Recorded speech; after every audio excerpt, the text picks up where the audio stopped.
노후 망친 재혼, 사별한 67세 아버지의 뼈저린 반성. 저는 67세 김도연입니다. 아내를 먼저 보낸 지 벌써 3년이 흘렀습니다. 처음엔 정말 힘들었어요. 40년을 함께 살았던 사람이 갑자기 없어지니까 집 앞 모든 것이 낯설게 느껴졌죠.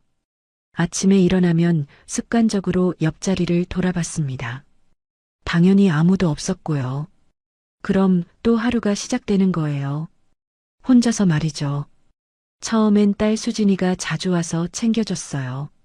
반찬도 만들어주고 청소도 해주고. 그런데 아이도 이혼하고 손주 키우느라 바쁘잖아요. 제가 계속 의존할 수는 없었습니다. 그러던 어느 날이었습니다. 같은 동네 살던 김씨 아저씨 장례식에 갔어요.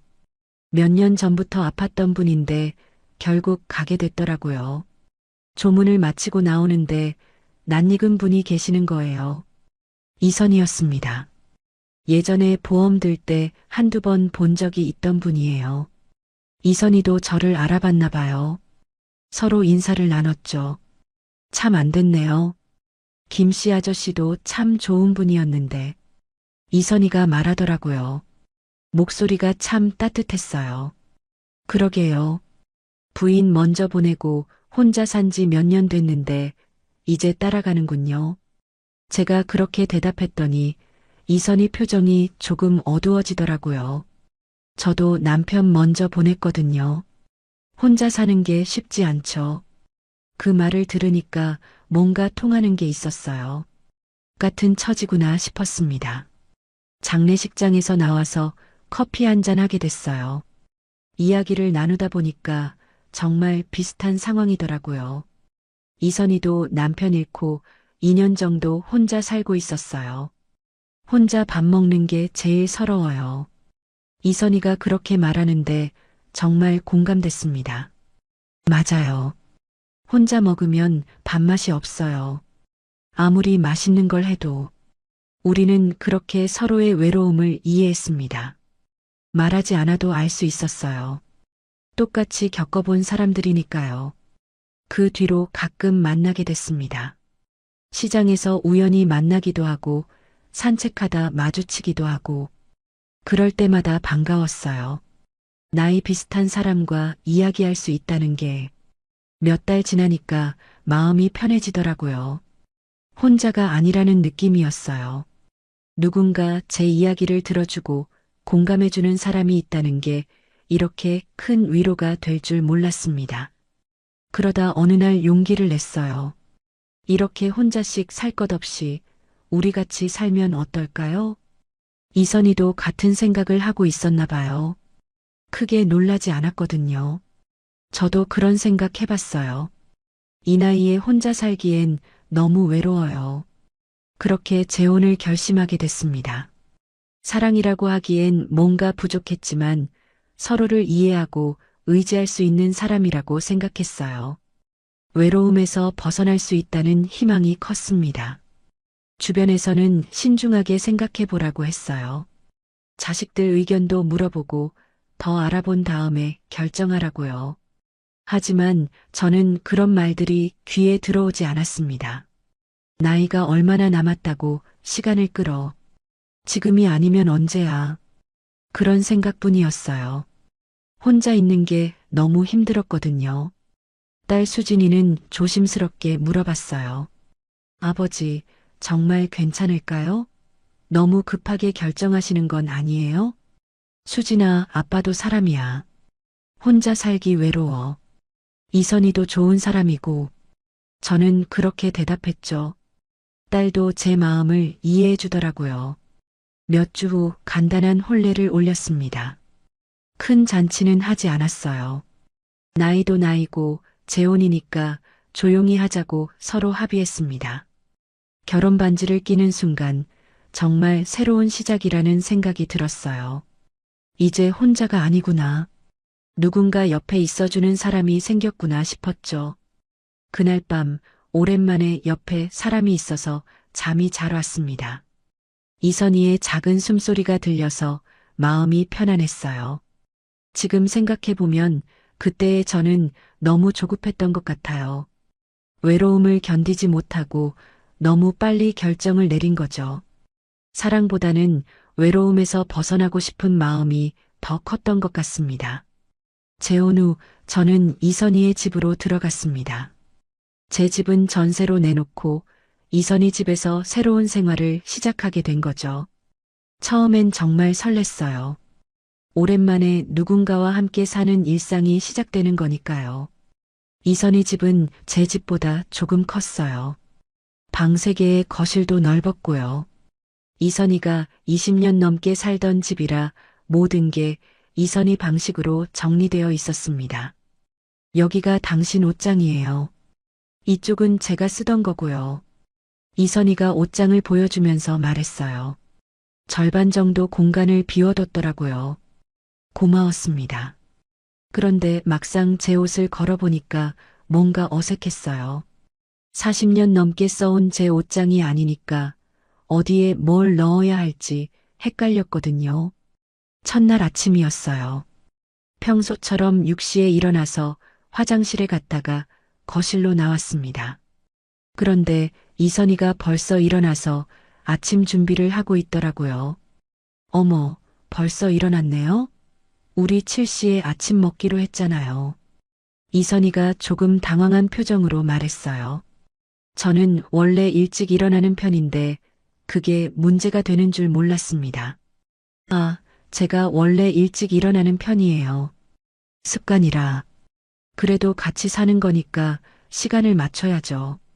너무 일찍 일어나면 저도 신경 쓰여요. 이선희의 말이 틀린 건 아니었어요. 부부가 된 이상 서로 배려해야죠. 그래서 그 다음 날부터 7시까지 침실에서 기다렸다가 나왔습니다. 아침 식사도 달랐어요. 저는 간단하게 밥에 김치, 된장국 정도면 충분했는데 이선희는 반찬을 여러 개 차려놨어요. 정성스럽긴 했지만 뭔가 부담스러웠습니다. 많이 드세요. 남자분들은 아침을 든든히 드셔야 해요. 이선희가 밥을 더 퍼주면서 말했어요. 고마웠지만 저는 원래 아침을 많이 안 먹거든요. 그런데 남기기도 미안하고요. 식사 후에 설거지를 하려고 했더니 이선희가 말렸어요. 설거지는 제가 할게요. 남자가 뭘? 아니에요. 제가 할 수 있어요. 처음부터 역할을 정확히 해야죠. 밭일은 남자가, 집안일은 여자가 하는 게 맞아요. 이선희가 단호하게 말하더라고요. 저는 아내가 살아있을 때도 설거지 정도는 도와줬거든요. 그런데 여기서는 그러면 안 되는 분위기였어요. 며칠 지나니까 더 구체적인 규칙들이 생겼어요. 아침은 7시, 점심은 12시, 저녁은 6시. 정확한 시간이었습니다. 외출할 때는 미리 말하고 몇 시에 들어올지도 알려줘야 했어요. 부부는 서로 어디 있는지 알아야 해요. 그래야 안심이 되죠. 이선희가 그렇게 말했을 때 저는 이해했어요. 맞는 말이니까요. 그런데 막상 해보니까 답답했습니다. TV 시청도 마찬가지였어요. 저녁 식사 후에 거실에서 TV를 보는데 채널 선택권이 이선희에게 있더라고요. 당신은 뭘 보고 싶어요? 물어보긴 했지만 제가 보고 싶은 프로그램을 말하면 이런 반응이었어요. 그건 너무 시끄러워요. 이거 보면 안 될까요? 이선희가 좋아하는 프로그램으로 바뀌곤 했습니다. 처음엔 양보하는 마음이었는데 매일 그러니까 제가 보고 싶은 건 언제 볼 수 있나 싶었어요. 화장실 사용도 순서가 있었어요. 이선희가 먼저 쓰고 그 다음에 제가 쓰는 거예요.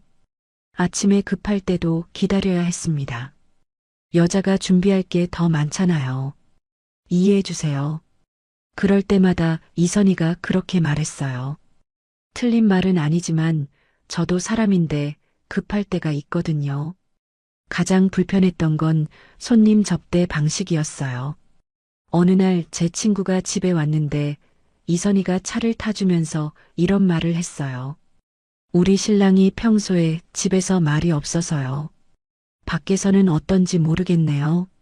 친구 앞에서 그런 말을 들으니까 기분이 이상했어요. 저는 말이 없는 사람이 아닌데 집에서는 말할 기회가 별로 없었거든요. 친구가 간 후에 이선희에게 말했어요. 친구 앞에서 그런 말씀은 좀. 뭐요? 사실이잖아요. 집에서 당신 말하는 거 본 적 있어요? 이선희가 반문했을 때 저는 할 말이 없었어요. 정말 집에서 말을 안 했거든요. 말할 기회도 말할 내용도 별로 없었으니까. 잠자리도 달랐어요. 저는 원래 10시 반 정도에 자는 편인데 이선희는 11시 반에 잤어요. 함께 자야 한다고 해서 기다렸다가 잤습니다. 그런데 아침엔 일찍 깨면 안 되고요. 수면 패턴이 바뀌니까 몸이 피곤했어요. 그렇다고 먼저 자러 들어갈 수도 없는 분위기였습니다. 부부는 같이 자야죠. 따로따로 자면 무슨 부부예요. 이선희의 말이 맞긴 했지만 저는 점점 지쳐갔어요. 몇 주 지나니까 제 일상이 완전히 바뀌어 있었습니다. 일어나는 시간, 먹는 시간, 자는 시간, 심지어 화장실 가는 시간까지 모든 게 이선희 기준에 맞춰져 있었어요. 처음엔 배려라고 생각했는데 점점 통제받는 느낌이 들었습니다. 그런데 뭐라고 말할 수도 없었어요. 이선희가 나쁜 의도로 하는 게 아니라는 걸 알았거든요. 이게 다 당신을 위해서예요. 규칙적인 생활이 건강에 좋잖아요. 이선희는 항상 그렇게 말했어요. 틀린 말이 아니었습니다. 그런데 왜 이렇게 답답한 걸까요? 저는 불편했지만 말하지 않았습니다. 괜히 트집 잡는 사람처럼 보이고 싶지 않았거든요. 게다가 이선희가 정성스럽게 챙겨주는 건 사실이니까 제가 이기적인 건 아닌가 싶었어요. 그렇게 하나둘씩 제 생활 방식은 사라졌습니다. 67년을 살아오면서 만들어진 제 습관들이 몇 달 만에 완전히 바뀌어 버린 거죠. 가끔 혼자 있을 때 생각했어요. 이게 정말 제가 원했던 생활인가 하고요. 외로움에서 벗어나긴 했지만 뭔가 다른 종류의 답답함이 생겼습니다. 재혼한 지 2달 정도 지났을 때였어요. 이선희의 아들 박민재가 처음 집에 왔습니다. 38살이라고 들었는데 생각보다 왜소한 체격이었어요. 인사는 정중하게 했습니다. 어머니가 많이 얘기해 주셨어요. 잘 부탁드립니다. 박민재가 고개 숙여 인사하더라고요.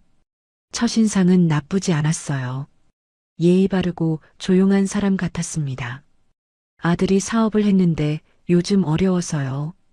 가끔 와서 밥 먹고 갈 거예요. 이선희가 미리 얘기해 줬거든요. 저는 당연히 괜찮다고 했죠. 아들이 어려울 때 어머니가 도와주는 게 당연하니까요.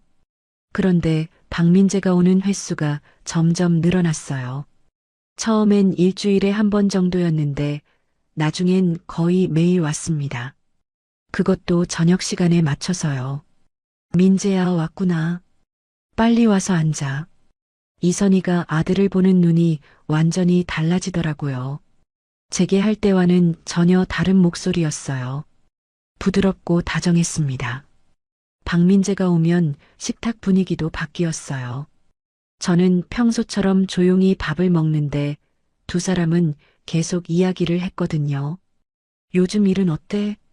아직 힘들어요. 그런데 새로운 아이템을 알아보고 있어요. 돈은 얼마나 필요한데?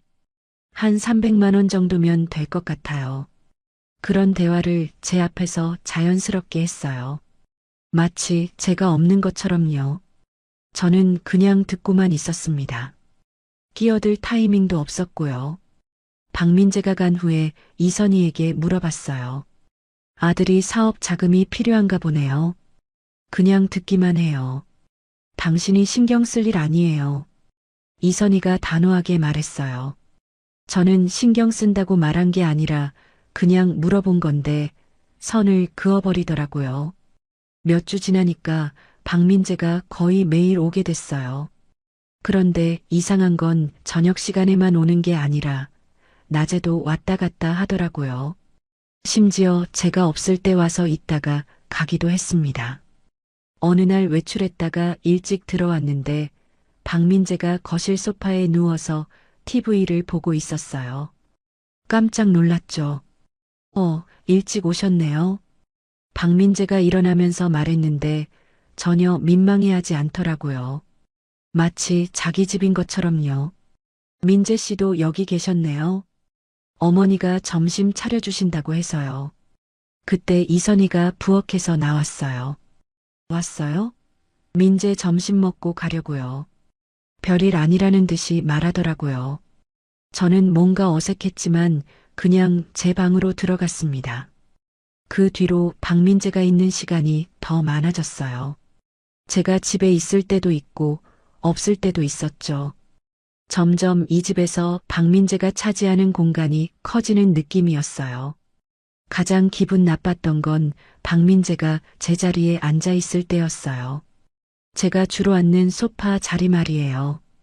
들어갔더니 박민재가 그 자리에서 편안하게 TV를 보고 있었습니다. 아, 죄송해요. 여기 아버지 자리였나요? 박민재가 일어나면서 물어봤어요. 그런데 표정이나 말투에서 미안해하는 느낌은 전혀 없었어요. 그냥 형식적으로 하는 말 같았죠.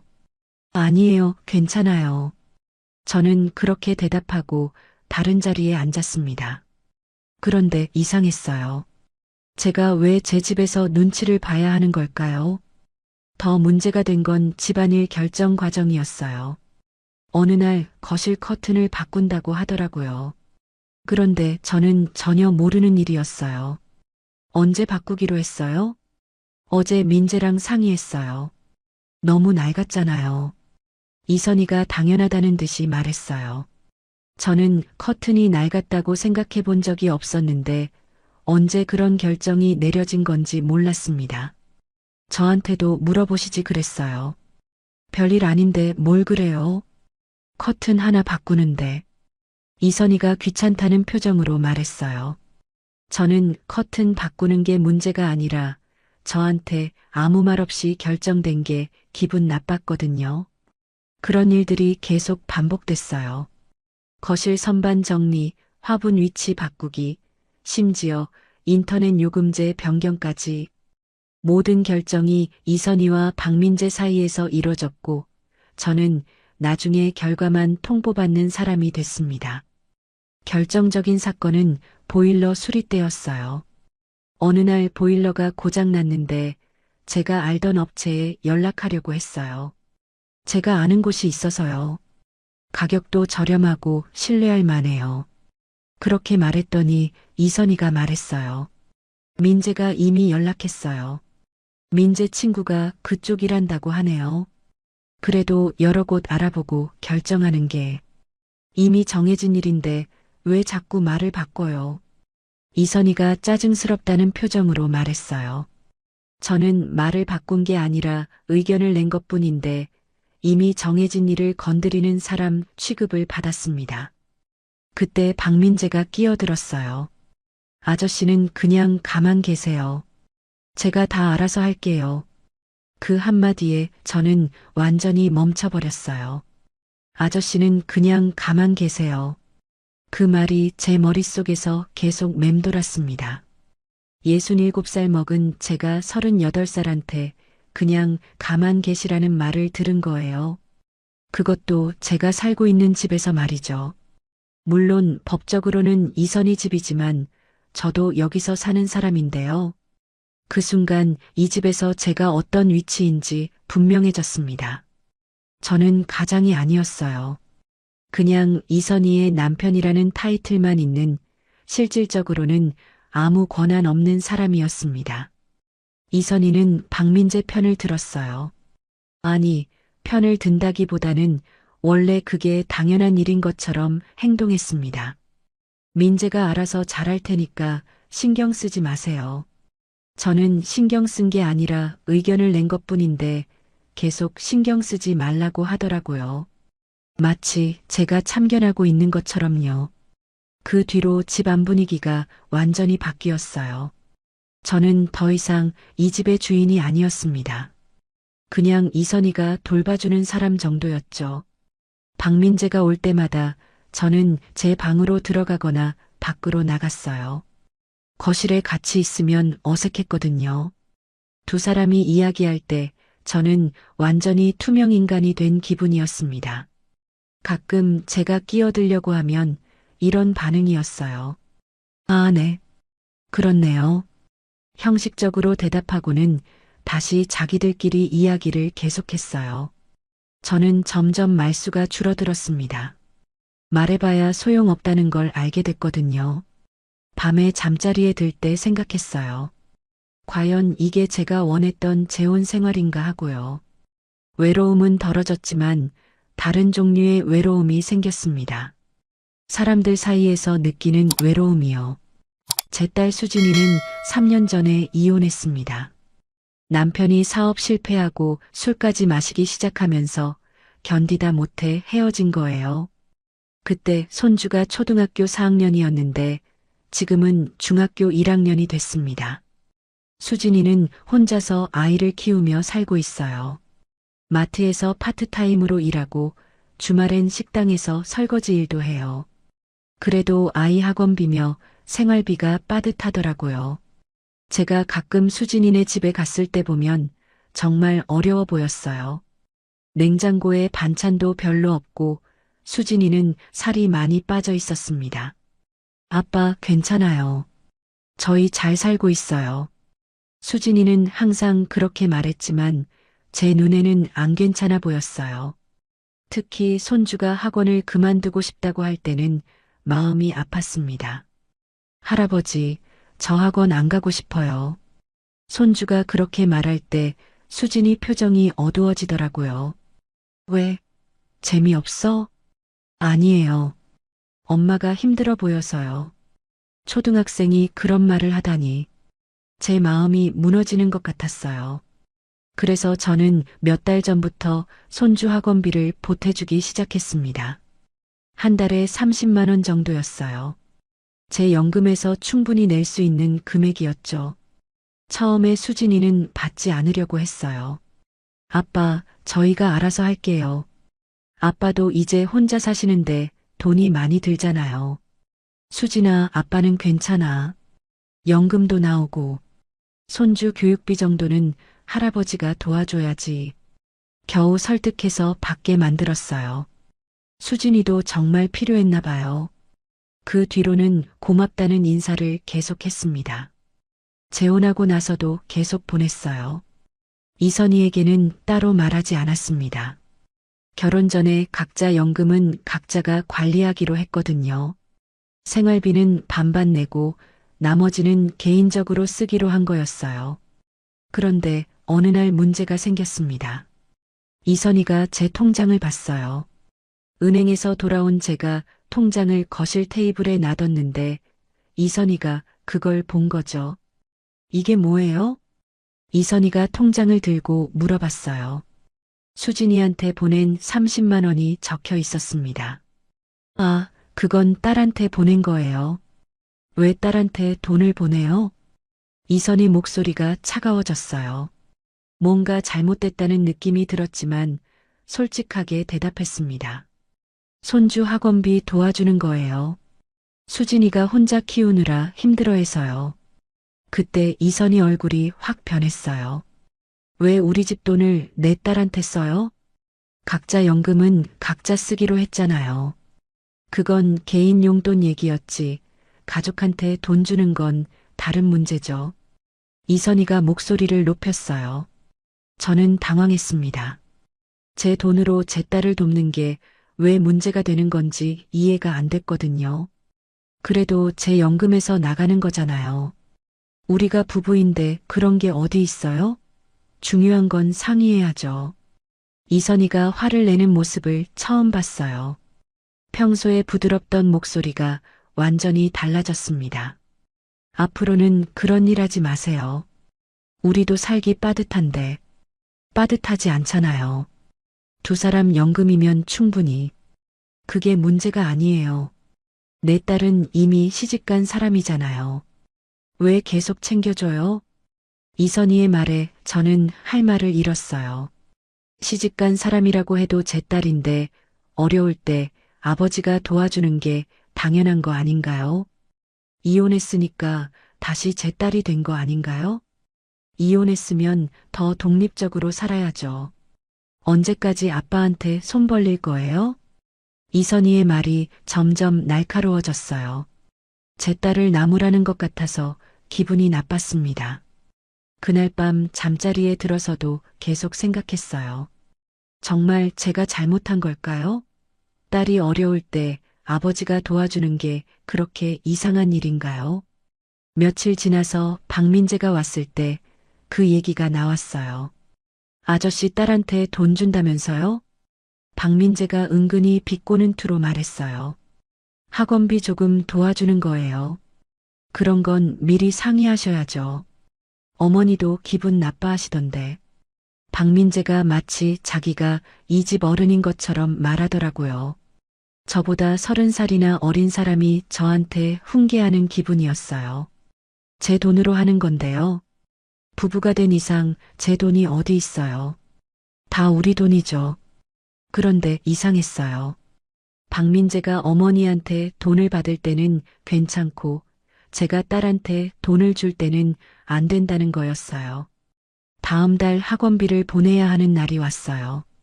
수진이한테 전화했는데 학원비가 올랐다고 하더라고요. 아빠, 이번 달은 안 보내주셔도 돼요. 제가 알아서 할게요. 수진이가 조심스럽게 말했어요. 아마 제가 재혼했으니까 눈치를 보는 것 같았어요. 괜찮아. 아빠가 보내줄게. 그렇게 말했지만 막상 돈을 보내려니까 고민이 됐어요. 또 이선희한테 들키면 큰일 날 것 같았거든요. 그래서 이선희가 외출한 사이에 은행에 가서 보냈어요. 그리고 통장은 제 방 서랍 깊숙이 숨겨놨습니다. 아버지가 딸을 돕는 일을 숨어서 해야 한다니. 67년을 살면서 이런 기분은 처음이었어요. 뭔가 죄를 짓는 것 같은 기분이었습니다. 그 뒤로는 더 조심해서 보냈어요. 이선희가 장 보러 나간 사이에 은행에 가거나 인터넷 뱅킹을 배워서 몰래 송금했습니다. 67살에 인터넷 뱅킹을 배운 이유가 딸한테 돈 보내는 것을 숨기기 위해서였어요. 어느 날은 이선희가 의심스럽다는 표정으로 물어봤어요. 요즘 자주 외출하시네요? 그냥 산책 좀 하고 오는 거예요. 거짓말을 해야 했어요. 은행에 간 걸 들키면 또 화낼까 봐서요. 수진이는 돈을 받을 때마다 고마워했지만 저는 점점 마음이 무거워졌어요. 왜 제가 제 딸을 도와주는 일을 이렇게 숨어서 해야 하는 건가요? 가끔 수진이가 전화해서 안부를 물어볼 때도 이선희 눈치를 봐야 했어요. 누구 전화해요? 딸이에요. 또 돈 달라고 하나요? 이선희가 의심스럽다는 표정으로 물어봤어요. 저는 그럴 때마다 마음이 아팠습니다. 아니에요. 그냥 안부 묻는 거예요. 수진이와 통화할 때도 자연스럽게 할 수 없었어요. 이선희가 옆에서 듣고 있으면 말이 짧아졌거든요. 아빠, 무슨 일 있어요? 목소리가 어두워요. 수진이가 걱정스럽게 물어봤지만 뭐라고 대답해야 할지 모르겠더라고요. 딸한테 새 어머니 때문에 힘들다고 할 수도 없잖아요. 그렇게 몇 달이 지나면서 저는 점점 위축됐어요. 아버지가 딸을 돕는 일이 눈치 보고 몰래 해야 할 일이 된 거죠. 67년을 살면서 이런 기분을 느껴본 적이 없었습니다. 추석이었습니다. 재혼 후 처음 맞는 명절이라 저도 긴장됐어요. 이선희는 며칠 전부터 준비에 한창이었습니다. 우리 집에서 모이는 게 어때요? 넓기도 하고. 이선희가 그렇게 제안했을 때 저는 좋다고 했어요. 수진이와 손주도 올 수 있고 이선희 가족들과도 친해질 수 있는 기회라고 생각했거든요. 민재 형님네도 오시고 민재도 와요. 우리 가족 다 모이는 거죠. 이선희가 환하게 웃으며 말했어요. 박민재 형이 있다는 걸 그때 알았습니다. 서울에서 회사 다니는 분이라고 하더라고요. 며칠 전부터 집안이 바빠졌어요. 이선희가 음식 준비하고 청소하고 저도 도우려고 했는데 거절당했습니다. 손님 접대 준비는 제가 할게요. 당신은 그냥 계세요. 그렇게 말하면서도 이선희는 신경이 많이 쓰이는 것 같았어요. 처음으로 새 남편 가족을 만나는 거니까요. 명절 당일 아침 일찍부터 사람들이 오기 시작했어요. 먼저 박민재가 왔고 1시간 후에 민재 형님네 가족이 왔습니다. 형님은 40대 중반쯤 돼 보였고 형수님과 고등학생 조카까지 왔어요. 안녕하세요. 처음 뵙겠습니다. 형님이 정중하게 인사했어요. 형수님도 마찬가지였고요. 첫인상은 좋았습니다. 제 딸 수진이와 손주는 오후에 올 예정이었어요. 그러니까 오전에는 이선희 가족들만 있었던 거죠. 이선희가 정말 바쁘게 움직였어요. 형님네 가족 챙기고 차 끓이고 과일 깎고 저는 옆에서 구경만 하고 있었습니다. 도연 씨는 어떤 일 하셨어요? 형님이 저에게 관심을 보였어요. 버스 기사였어요. 은퇴하고 지금은 연금 받으며 살고 있습니다. 아, 그러셨군요. 고생 많이 하셨겠어요. 정중한 대화였지만 뭔가 어색했어요. 서로 잘 모르니까 할 말이 많지 않았거든요. 그때 박민재가 끼어들었어요. 형님, 아저씨 따님이 이혼하셨대요. 손자 하나 데리고 살고 계시고요. 갑자기 왜 그런 말을 하는지 모르겠더라고요. 굳이 처음 만나는 자리에서 그런 얘기를 꺼낼 필요가 있나 싶었어요. 아, 그러세요? 형님이 어색하게 대답했어요. 형수님도 묘한 표정이었고요. 점심시간이 다가오면서 이선희가 본격적으로 음식을 차리기 시작했어요. 정성스럽게 준비한 음식들이 식탁에 올라왔습니다. 수진이 언제 와? 제가 이선희에게 물어봤어요. 이 시쯤 온다고 하지 않았나요? 그런데 이선희 목소리가 좀 차가웠어요. 아까까지는 괜찮았는데 박민재가 수진이 이야기를 꺼낸 뒤로 분위기가 묘해졌어요. 이 시가 조금 넘어서 수진이와 손주가 왔습니다. 수진이는 정성껏 준비해 온 것 같았어요. 새 옷도 입고 손주도 깔끔하게 차려입혔더라고요. 안녕하세요. 처음 뵙겠습니다. 수진이가 깍듯하게 인사했어요. 손주도 똑같이 인사했고요. 그런데 분위기가 예전 같지 않았어요. 이선희는 형식적으로 인사를 받았어요. 박민재도 마찬가지였고 형님네 가족들도 어색해했습니다. 여기 앉으세요. 이선희가 자리를 안내했는데 신기한 일이 일어났어요. 자리가 자연스럽게 갈린 거예요. 이선희와 박민재는 식탁 한쪽 끝에 앉았고 형님네 가족들도 그 옆에 앉았어요. 제 딸과 손주는 식탁 반대편 끝에 앉게 됐고요. 저는 그 중간쯤에 앉았습니다. 처음엔 별 생각 없었어요. 그냥 우연히 그렇게 앉게 된 거라고 생각했거든요. 그런데 식사가 시작되면서 뭔가 이상하다는 걸 느꼈습니다. 음식 서빙도 달랐어요. 이선희가 먼저 형님네 가족들부터 챙겨줬고 그 다음이 박민재, 저는 그 다음이었어요. 제 딸과 손주는 마지막이었습니다. 더 드세요. 많이 준비했어요. 이선희가 형님네 가족들에게는 정말 친절했어요. 계속 음식을 권하고 부족한 건 없는지 물어보고 그런데 수진이와 손주한테는 그냥 형식적이었어요. 별로 신경 쓰지 않더라고요. 대화도 마찬가지였어요. 주로 이선희 가족들끼리만 이야기했어요. 민재야, 요즘 사업은 어때? 조금씩 나아지고 있어요, 형님. 그래. 뭔데 그렇게 힘들어? 유통업인데 경기가 안 좋아서요. 이런 식으로 계속 이선희 가족 이야기만 나왔어요. 저나 수진이는 대화에 끼어들 틈이 없었습니다. 가끔 저한테 말을 걸어도 형식적이었어요. 도연 씨는 요즘 뭐 하며 지내세요?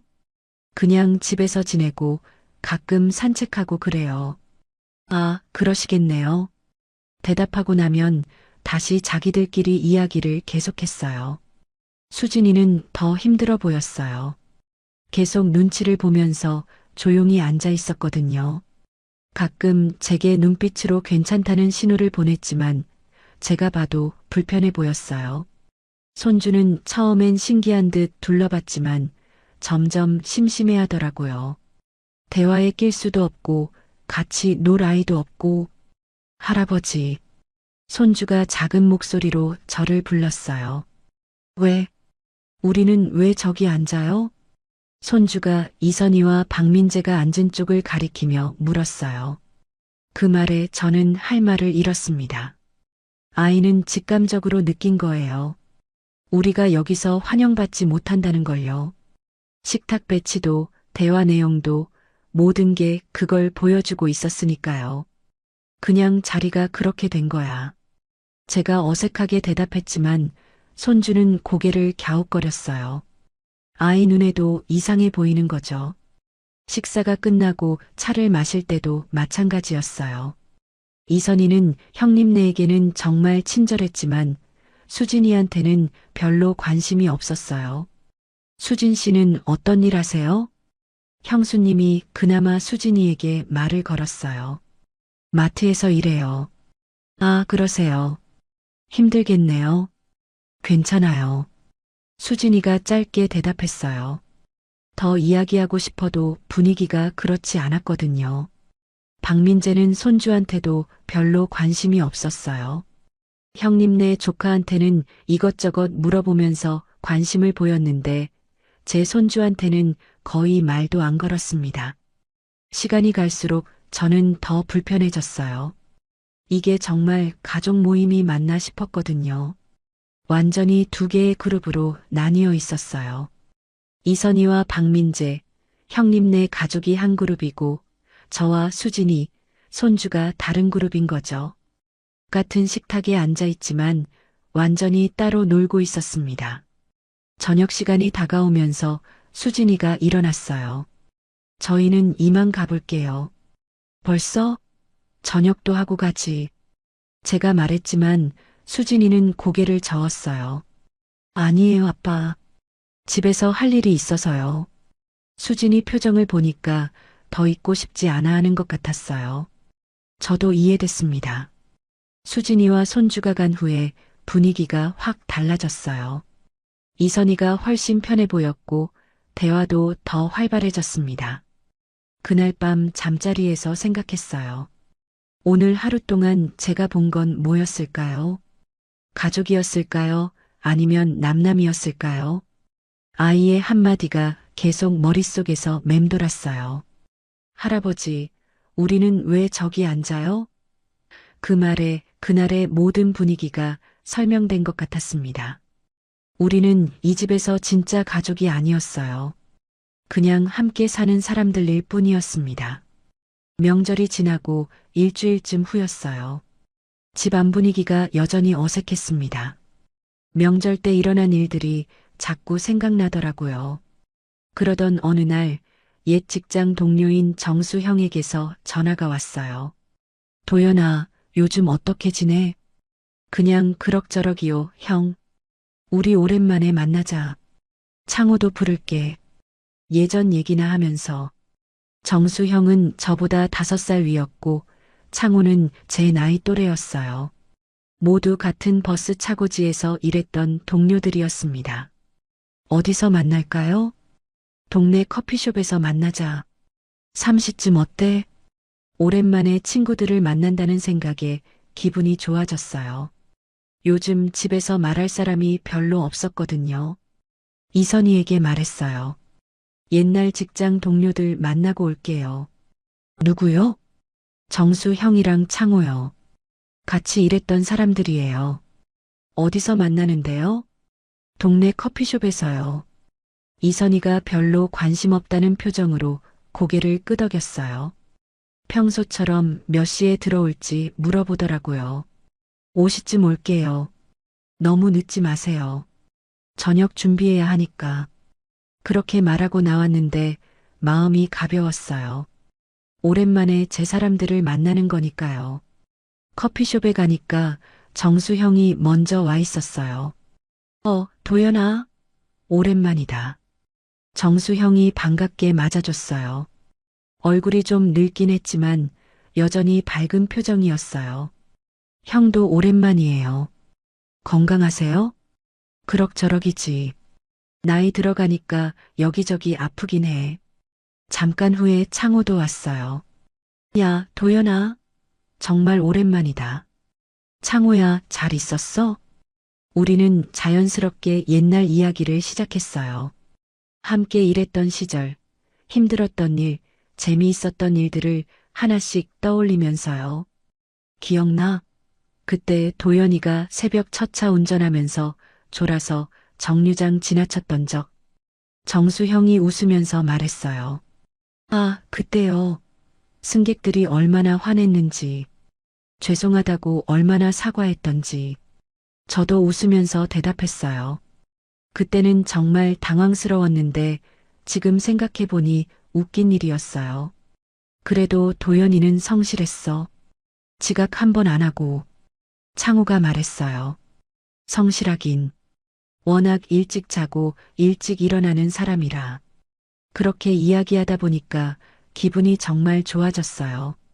오랜만에 편하게 웃을 수 있었거든요. 요즘은 뭐 하며 지내? 정수 형이 물어봤어요. 그냥 집에서 지내고 있어요. 연금 받으면서요. 재혼했다고 들었는데? 창호가 조심스럽게 물어봤어요. 네, 작년에 했어요. 어때? 혼자 사는 것보다 낫지? 글쎄요. 복잡하네요. 저도 모르게 솔직한 대답이 나왔어요. 뭐가 복잡해? 정수 형이 관심 있게 물어봤어요. 그래서 저는 요즘 겪고 있는 일들을 조금씩 이야기했어요. 아내 아들이 자주 와서 집안일에 간섭하고 저는 뭔가 외부인 같은 느낌이에요. 아, 그런 일이 있구나. 제 딸한테 용돈 주는 것도 눈치 보게 되고요. 친구들이 진지하게 들어주니까 그동안 쌓였던 이야기들이 터져나왔어요. 그건 좀 심하네. 자기 돈으로 자기 딸 도와주는데. 창호가 공감해 주었어요. 내가 보기엔 도연이가 너무 양보하는 것 같아. 남자가 너무 눈치 보면서 살면 안 되지. 정수형의 말에 저도 그런 생각이 들었어요. 정말 제가 너무 양보만 하고 사는 건 아닌가 하고요. 그래도 재혼한 이상 서로 맞춰가야죠. 맞춰가는 것과 무시당하는 건 다른 거지. 친구들의 말을 듣다 보니까 제가 지금까지 느꼈던 답답함이 뭔지 알 것 같았어요. 단순히 불편한 게 아니라 제가 무시당하고 있었던 거예요. 도연아, 너 예전에는 안 그랬는데. 웃음도 많고 활발했잖아. 창우가 걱정스럽게 말했어요. 맞아. 지금 보니까 많이 위축된 것 같아. 정수 형도 동의했어요. 저는 그런 줄 몰랐는데 친구들이 보기엔 그렇게 보였나 봐요. 그냥 나이 들어서 그런 거 아니에요? 나이 탓이 아니야. 환경 탓이지. 집에서 눈치 보며 살면 누구나 그렇게 돼. 정수 형의 말이 전곡을 찔렀어요. 정말 저는 집에서 눈치만 보며 살고 있었거든요. 그러면서 옛날 이야기들이 더 나왔어요. 버스 기사 시절의 에피소드들, 함께 회식했던 일들, 서로 도와가며 일했던 기억들. 그때 도연이가 신입사원이었을 때 기억나? 첫 운행에서 떨면서. 아, 그때 정말 떨었어요. 승객들 앞에서 실수할까봐. 그런데 금방 적응했잖아. 워낙 성실하고 책임감이 강해서 친구들이 제 장점들을 하나씩 얘기해 주니까 오랜만에 자존감이 올라가는 느낌이었어요. 요즘 집에서는 그런 이야기를 들을 일이 없었거든요. 도연이는 원래 유머 감각도 좋았어. 사람들을 잘 웃겨줬는데. 맞아, 차고지에서 분위기 메이커였지. 저도 그런 시절이 있었나 싶었어요.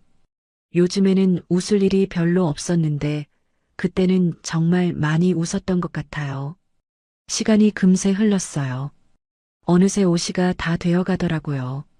벌써 이 시간이네. 집에 가야겠어요. 아쉽다. 정말 오랜만에 만났는데. 다음에 또 만나자. 정기적으로. 친구들과 헤어지면서 마음이 정말 가벼웠어요.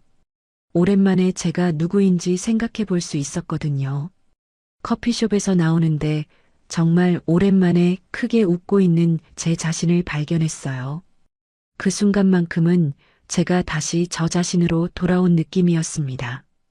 그런데 길을 건너는데 앞에서 누군가 저를 보고 있는 게 보였어요. 이선희였습니다. 장 보러 나왔다가 저를 본 것 같았어요. 이선희의 표정이 이상했어요. 뭔가 차가운 눈빛이었어요. 여기서 뭐해요? 제가 다가가서 물어봤어요. 장 보러 나왔는데 당신이 보이네요. 이선희가 시큰둥하게 대답했어요. 친구들과 커피 마시고 나오는 길이에요. 그래요? 재미있게 놀았나 보네요. 말은 그렇게 했지만 목소리가 곱지 않았어요.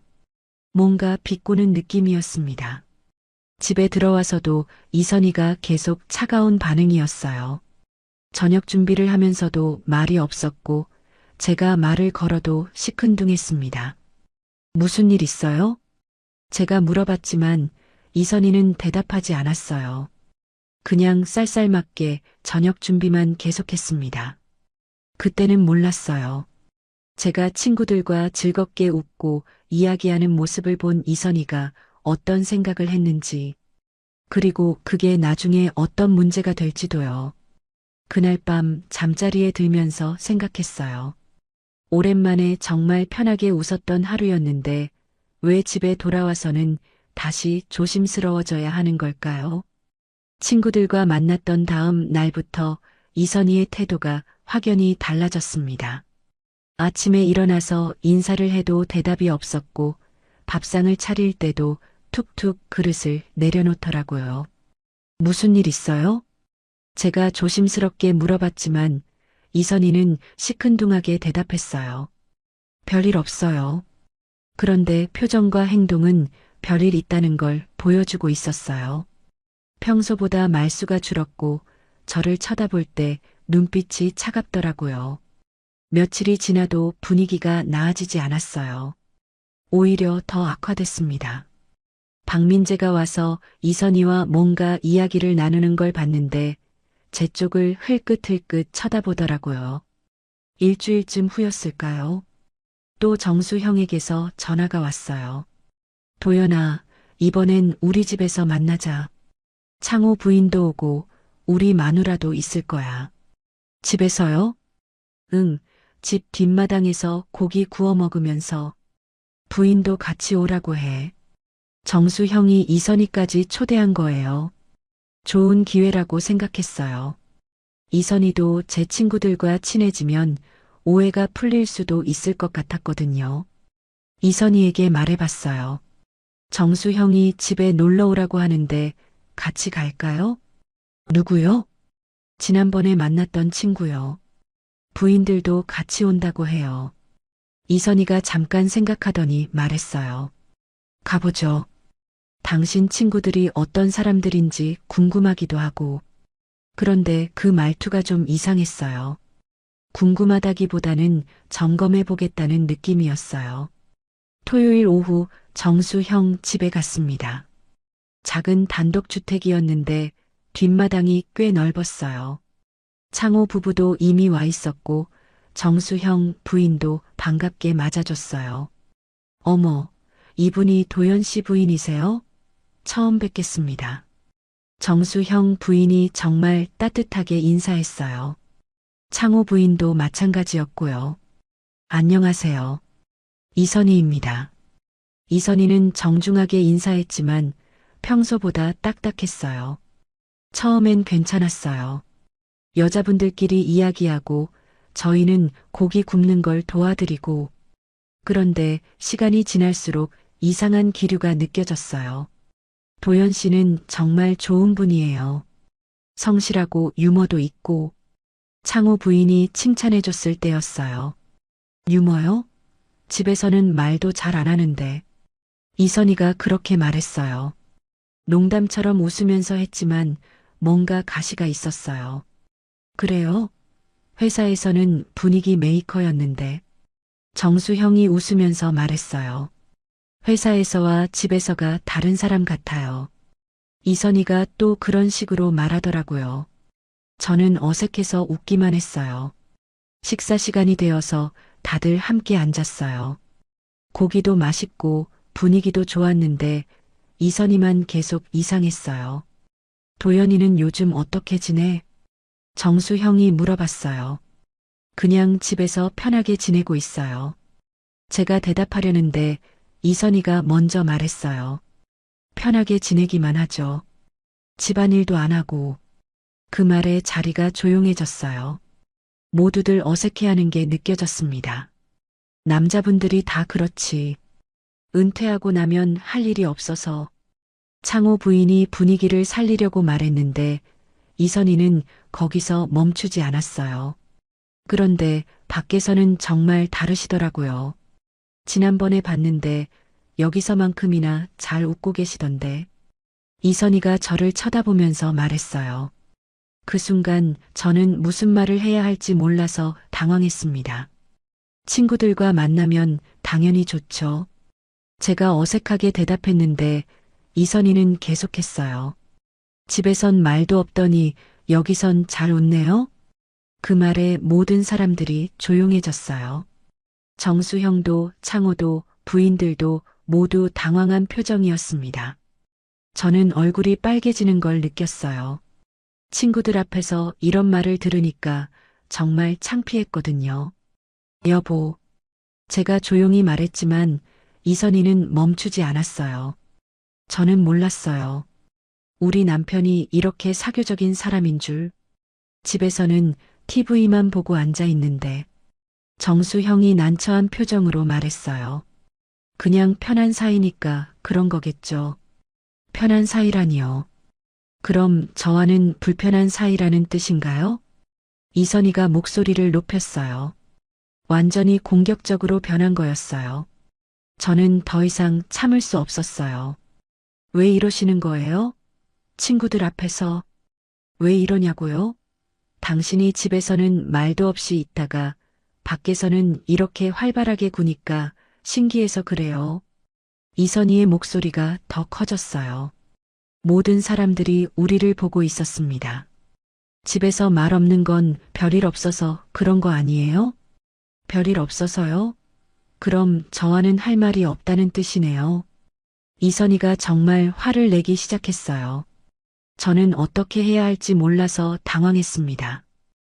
부인, 너무 흥분하지 마세요. 정수형이 말리려고 했지만 이선희는 들으려 하지 않았어요. 흥분하지 말라고요?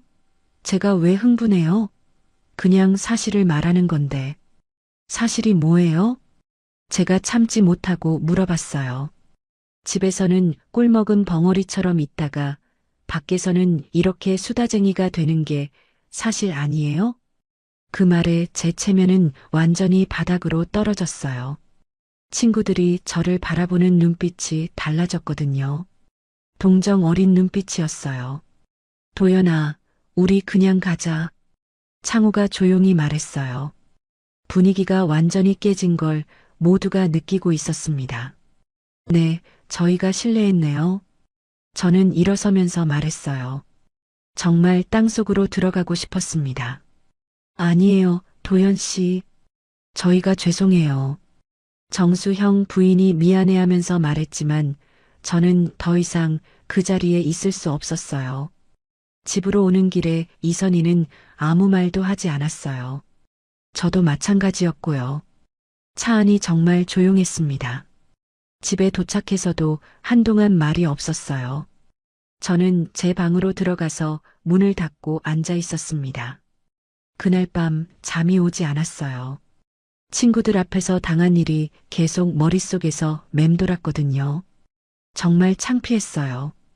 다음 날 정수형에게서 전화가 왔어요. 도연아, 어제 일은 신경 쓰지 마. 우리가 이해해. 형, 정말 죄송해요. 무슨 소리야? 내가 잘못한 게 뭐 있어. 그런데 정수 형의 위로도 별로 도움이 안 됐어요. 이미 모든 게 엇갈려 버린 것 같았거든요. 그 뒤로 친구들에게 연락이 오면 만나지 않았어요. 또 그런 일이 생길까봐 두려웠거든요. 형, 미안해요. 요즘 몸이 좀 안 좋아서. 창호야, 다음에 만나자. 지금은 좀. 핑계를 대면서 만나기를 피했어요. 친구들도 눈치를 챘는지 점점 연락을 안 하더라고요. 그렇게 저는 사람 만나는 게 두려워졌습니다. 혹시 또 이선희가 와서 그런 일을 벌일까 봐서요. 제 체면이 또 바닥으로 떨어질까 봐서요. 집에서도 더 조용해졌어요. 이선희 앞에서는 웃지도 않았고 말도 최소한만 했습니다. 혹시 그것조차 문제가 될까 봐서요. 친구들 앞에서 그런 일을 겪고 난 후 저는 완전히 다른 사람이 됐습니다. 집에서 더욱 조용해졌고 외출도 거의 하지 않게 됐어요. 혹시 또 그런 일이 생길까봐 두려웠거든요. 며칠 동안 방에 혼자 앉아서 생각했습니다. 어떻게 제 인생이 이렇게 됐을까 하고요. 67년을 살면서 이렇게 초라해진 적이 있었나 싶었어요. 이선희는 그 일 이후로 오히려 더 당당해졌어요. 마치 자기가 옳은 일을 한 것처럼 행동했습니다. 당신도 이제 알았죠? 밖에서 그렇게 활발하게 굴 거면 집에서도 그렇게 하세요. 그렇게 말하면서도 전혀 미안해하는 기색이 없었어요. 오히려 저에게 문제가 있다는 식으로 말하더라고요. 박민재도 마찬가지였어요. 그 일을 들었는지 저를 보는 눈빛이 더 차가워졌습니다. 아저씨도 이제 철이 들겠네요. 그런 말까지 하더라고요. 저보다 30살 어린 사람한테 그런 말을 들으니까 정말 자존심이 상했어요. 어느 날 밤 잠이 안 와서 거실로 나왔어요. 혼자 앉아서 그동안 일어난 일들을 차근차근 돌아봤습니다. 재혼을 결심했던 그날부터 지금까지 모든 순간들이 스쳐 지나갔어요. 처음 이선희를 만났을 때의 설렘, 재혼식 날의 기대감, 그리고 점점 변해가는 일상들. 문득 깨달았어요. 문제는 재혼 자체가 아니었습니다. 제가 너무 성급했던 거예요. 아내를 잃고 3년 정말 외로웠어요. 그 외로움이 너무 견디기 힘들어서 누군가만 옆에 있으면 된다고 생각했거든요. 사랑이 뭔지, 진짜 저와 맞는 사람인지 깊이 생각해 볼 시간도 주지 않고 결정해버린 거죠. 이선희도 나쁜 사람은 아니에요. 다만 저와는 맞지 않는 사람이었을 뿐이죠. 살아온 방식이 다르고 가치관도 다르고 가족에 대한 생각도 달랐어요. 그런데 저는 그런 것들을 제대로 알아보지도 않고 재혼을 결정했습니다. 외로움에서 벗어나고 싶다는 마음만으로요. 결혼 전에 이선희가 했던 말들이 생각났어요. 규칙적인 생활이 좋아요. 가족은 서로 맞춰가는 거죠. 각자 역할이 있어야 해요. 그때는 그냥 배려심 많은 사람이라고 생각했는데 지금 보니 통제하려는 성향이었던 거예요. 저는 그런 스타일을 견디기 힘든 사람인데 말이죠. 박민재에 대한 것도 마찬가지였어요. 어머니와 아들의 관계가 얼마나 끈끈한지, 거기에 다른 사람이 끼어들 자리가 있는지 미리 알아봤어야 했어요. 제 딸 수진이와의 관계는 어떻게 될지, 손주에 대한 생각은 어떤지, 그런 것들을 충분히 이야기해 봤어야 했습니다. 하지만 저는 그런 것보다 당장의 외로움을 달래는 게 급했어요. 혼자 있기 싫어서, 누군가와 함께 있고 싶어서 너무 성급하게 결정했던 거죠. 그 결과가 지금의 상황이에요. 외로움은 덜어졌지만 대신 다른 종류의 고통이 생겼어요. 제 존재가 무시당하고, 제 가족이 소외당하고, 제 자존심이 짓밟히는 고통이요. 아내가 살아있을 때를 생각해 봤어요. 물론 가끔 다투기도 했지만 서로를 존중했어요. 40년을 함께 살면서 서로의 방식을 이해하고 맞춰갔거든요. 집안일을 결정할 때도 둘이 상의했고 자식 문제도 함께 고민했어요. 누가 일방적으로 결정하는 일은 없었습니다. 그런데 지금은 어떤가요? 저는 이 집에서 아무런 발언권이 없어요. 그냥 이선희가 정해놓은 규칙에 따라 사는 사람일 뿐이죠. 제 딸을 도와주는 것도 눈치 봐야 하고 친구들과 만나는 것도 문제가 되고 심지어 웃는 것까지 지적받는 상황이에요. 이게 제가 원했던 노후인가 생각해 보니까 절대 아니었어요. 외로움을 못 견뎌서 선택한 재혼이 오히려 제 존엄성을 잃게 만들었어요. 혼자 있을 때보다 더 외롭고 초라한 사람으로 만들었습니다. 그때 깨달았어요. 사랑보다 먼저 지켜야 할 게 있다는 걸요. 제 삶의 방식, 제 존엄성, 제 가족에 대한 책임감, 그런 것들이요. 나이가 들었다고 해서, 외롭다고 해서 그런 기본적인 것들을 포기하면 안 되는 거였어요. 수진이 생각이 났어요. 제가 이런 상황에 있다는 걸 아는지 모르는지 요즘 전화할 때마다 조심스러워 하더라고요. 아빠, 괜찮으세요? 왜 목소리가 어두워요? 딸이 걱정하는 모습을 보니까 더 마음이 아팠어요. 아버지가 이런 식으로 살면 자식들도 마음이 편치 않을 거예요. 손주도 마찬가지였어요. 명절 때 할아버지, 우리는 왜 저기 앉아요? 라고 물었던 그 순간이 계속 생각났어요. 아이도 느끼고 있었던 거예요. 우리가 이 집에서 환영받지 못한다는 걸요. 그런 생각을 하다 보니까 정말 한심했어요. 67살까지 살면서 이런 기본적인 판단도 못했다니요. 외로움이라는 건 혼자 있어서 생기는 게 아니라 진짜 나를 이해해주는 사람이 없을 때 생기는 거더라고요. 이선희와 함께 있어도 저는 여전히 외로웠어요. 아니, 오히려 더 외로웠습니다. 혼자 있을 때는 그래도 제가 저 자신이었는데 지금은 제가 누군지도 모르겠어요. 눈치만 보고 사는 사람이 됐거든요. 그 순간 결심했어요. 이대로 살 수는 없다고요. 물론 쉽지 않을 거예요. 나이도 나이고 다시 혼자 살기도 막막하고 하지만 이렇게 존엄성을 잃고 사는 것보다는 나을 것 같았어요. 혼자 앉아서 곰곰 생각해 보니까 정말 많은 것들이 보였어요. 제가 얼마나 성급했는지, 얼마나 준비 없이 결정했는지, 얼마나 중요한 것들을 놓쳤는지요. 재혼 자체가 나쁜 건 아니에요. 진짜 서로를 이해하고 존중하는 사람을 만난다면 나이가 들어서도 좋은 동반자가 될 수 있을 거예요. 하지만 저처럼 외로움 때문에, 조급함 때문에 선택하면 안 되는 거였어요. 충분히 알아보고, 충분히 이야기해보고, 정말 맞는 사람인지 확인해 본 다음에 결정해야 하는 거였습니다. 노후를 망친 건 사랑이 아니었어요. 제 성급한 선택이었습니다. 이제 저는 여러분께 묻고 싶어요. 만약 여러분이 저와 같은 상황이라면 외로움 때문에 이런 선택을 하시겠습니까? 아니면 혼자 있더라도 여러분의 존엄성을 지키시겠습니까? 67년을 살면서 이제야 깨달았지만 진짜 중요한 건 누군가와 함께 있는 게 아니라 나 자신을 잃지 않는 거더라고요. 더라고요.